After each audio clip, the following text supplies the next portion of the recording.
Alhamdulillah, segala puji-pujian bagi Allah Subhanahu wa taala kerana pada malam yang berbahagia ini dalam kalangan ramai-ramai manusia di sekitar kita yang ada di sini dipilih olehnya untuk berada di dalam salah satu daripada taman-taman syurga.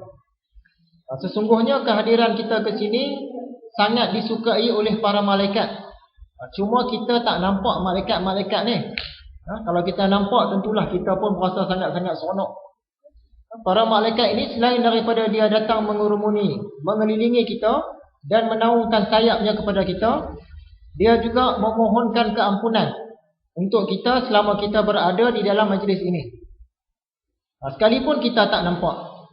Bak kata sebuah lagu, bila mata tidak dapat melihat, jangan anggap sesuatu tidak ada. Bila telinga tidak mendengar suara, jangan anggap suara tidak ada. Itu cerita dia. Macamlah kita cerita pasal Tuhan hari itu. Orang-orang etis ni tak percayakan Tuhan. Jadi salah satu hujah kita bagi tahu, lahir-lahir kita ke dunia ni kita nampak-nampak alam ni dah siap dah. Bolehkah alam ini jadi dengan sendiri dia? Mustahil boleh jadi dengan sendiri, melainkan mesti ada tukang yang tolong buat alam ni. Contoh yang kita bagi hari itu, kita balik-balik ke rumah, orang lelaki balik-balik ke rumah, tengok atas meja dah siap dah makanan. Dah siap terhidang nasi, lauk dengan air. Kalau ikut fikiran waras kita, sekalipun kita tak nampak orang dalam rumah kita, dah tentu ada orang yang tolong masak dan tolong hidang. Mana boleh makanan tu dia jadi dengan sendiri duduk atas meja. Walaupun kita tak nampak orang di rumah tu, tapi kita yakin tentu ada orang masak, tentu ada orang hidang. Begitu juga alam ini. Manusia lahir-lahir ke alam ini, tengok-tengok alam ni dah jadi siap dah. Dia susun dengan begitu teratur. Dah tentu ada orang tolong buat. Mana boleh alam ni dia jadi dengan sendiri dia. Itulah salah satu bukti kewujudan Tuhan.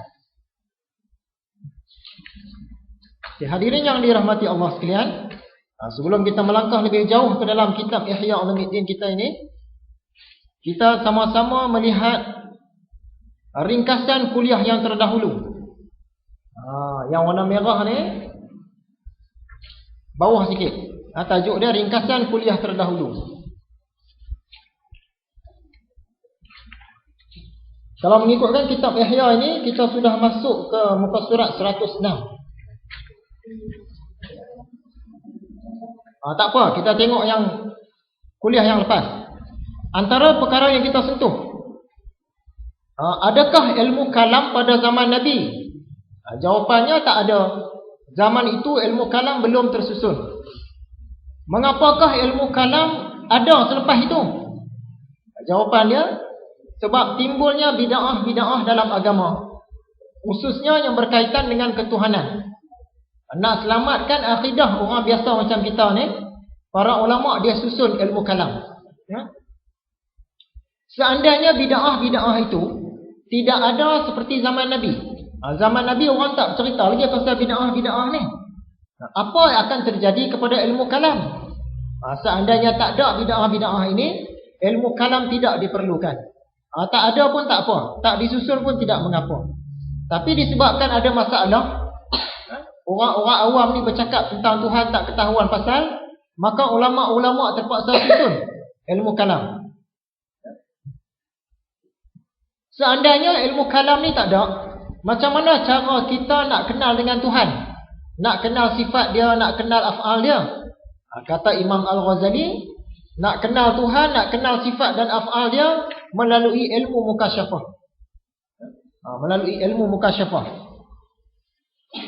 Adakah para sahabat terkenal kerana ilmu kalam dan ilmu fiqh? Sahabat-sahabat Nabi ni mereka terkenal sebab apa? Adakah sebab mereka ni selalu keluarkan fatwa pasal agama?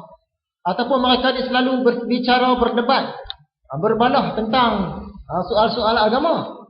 Jawapan dia tidak. Jadi para sahabat terkenal sebab apa? Sebab mereka ni tahu jalan ilmu, jalan ke akhirat.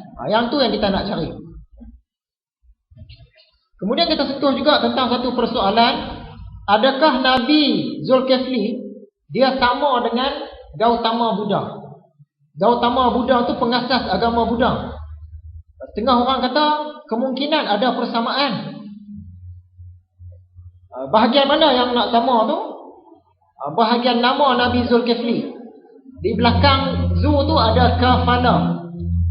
Dan tempat kelahiran Buddha ni pun di satu tempat yang bernama Kafilah Vastu. Jadi ada persamaan nama bunyi tempat lahir dengan nama Nabi Zulkifli. Sungguh pun begitu, hujah ini tidaklah kuat. Hujah dia tak kuat. Jadi nak cerita pasal Nabi Zulkifli ni, maklumat yang ada dalam Quran sikit sangat. Ada 2 ayat saja yang cerita tentang Nabi Zulkifli. Itu pun tak cerita, dia cuma sebut. Dia sebut saja nama. Dan Ismail, Idris dan Zulkifli. Mereka termasuk orang-orang yang sabar. Jadi dia kata Nabi Zulkifli ni orang yang sabar. Yang tu dia cerita. Ayat yang kedua pula, dia kata, dan ingatlah Ismail, Ilyasa dan Zulkifli, semuanya orang baik. Maksud dia Nabi Zulkifli ni orang sabar, orang baik. Itu saja cerita yang ada dalam Al-Quran tentang Nabi Zulkifli. Kemudian orang cakap pula dalam Al-Quran, wattini wazzaitun wa turi sinin wa hadzal baladil amin. Demi tin, demi zaitun, demi bukit Sinai, demi negeri yang aman ini, iaitu Mekah. Jadi orang kata Mekah tu menunjukkan Nabi Muhammad, yang bukit Sinai menunjukkan Nabi Musa, zaitun, pokok zaitun menunjukkan Nabi Isa. Sebab di tempat kelahiran Nabi Isa tu, di Baitul Laham di Palestin sana, banyak pokok zaitun. Yang pokok tin tu pula nak tunjuk Nabi yang mana. Jadi setengah orang kata yang tu lah menunjukkan Buddha. Sebab apa? Pokok tin ni dia salah satu daripada keluarga pokok ara. Gautama Buddha ni dia bertapa di bawah pokok ara tu, disebut pokok Bodhi. Dia bertapa, lepas tu dia dapat pencerahan.